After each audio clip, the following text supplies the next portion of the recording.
మీకు ఒకటి తెలుసా? అమ్మ నాన్నలు ఏం చేసామని మనం అస్తమానం అడుగుతూ ఉంటాం.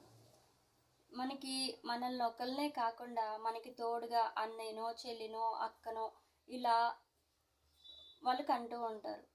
అలా కన్నప్పుడు అమ్మ నాన్న ఈ భూమి మీద ఉన్న కొంతకాలం ఆ, వాళ్ళు మనల్ని చూసుకుంటారు.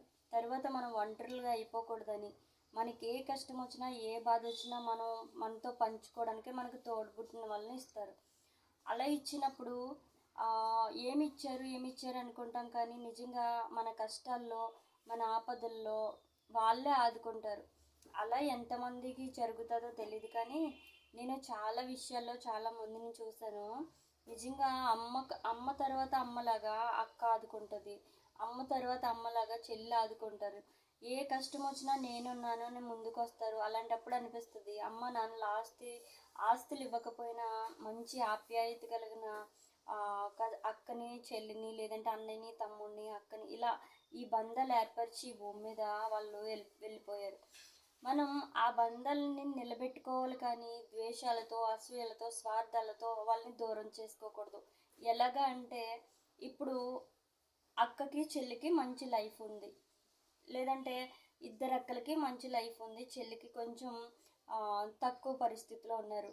అలాంటప్పుడు మనం ఉన్న వాళ్ళ పరిస్థితి చాలా ఆనందంగా ఉన్నారు కదా, వాళ్ళకి ఎంతో ఆస్తులు ఉన్నాయి కదా, లేదంటే వాళ్ళ లైఫ్ చాలా బాగా ఉంది కదా, నాకు లేదు అని వాళ్ళని చూసి మనం ఏడవకూడదు.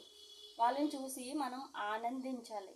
ఎందుకు అంటే, అయ్యో దేవుడిని అప్పుడు దేవుడు గుర్తుకొస్తారు. నిజంగా మంచి మనస్తత్వం ఉన్న వాళ్ళకైతే, అయ్యో దేవుడు నిజంగా నాకు లేదు, నేను లేని స్థితిలో ఉన్నాను, కానీ నా అక్క చెల్లెలకి నా అన్న తమ్ములకి మంచిగా ఒకరికి పెట్టే స్థితిలో వాళ్ళ నుంచి వాళ్ళ ద్వారా నన్ను ఆదుకున్నారు అని సంతోషించాలి.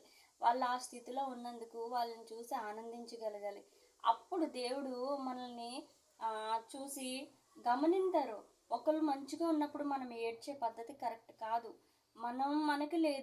మనకు లేదు అని బాధపడే కన్నా ఎదుటి వాళ్ళకి ఉన్నదని ఆనందించాలి. వాళ్ళతో నువ్వు లేని స్థితిలో ఉన్నావు, వాళ్ళు కూడా నీకులాగే లేని స్థితిలో ఉంటే నిన్ను ఎవరు ఆదుకుంటారు కదా.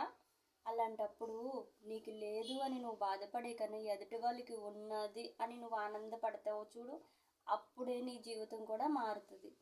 అర్థమవుతుందా? అది ఎంతేగాని ఇప్పుడు ఇలాంటి రిలేషన్స్కి వాల్యూసే లేకుండా పోయినాయి. అక్క చెల్లెళ్ళన్న అన్న తమ్ముళ్ళన్న ఎవరి లైఫ్లో వాళ్ళు లీడ్ చేసుకుంటూ అలా దూరం పెడుతూ ఉంటున్నారు. దయచేసి అమ్మ నాన్నలు మన మధ్యలో లేకపోయినా రిలేషన్స్కి వాల్యూ ఇచ్చి అందరూ ఒక దగ్గర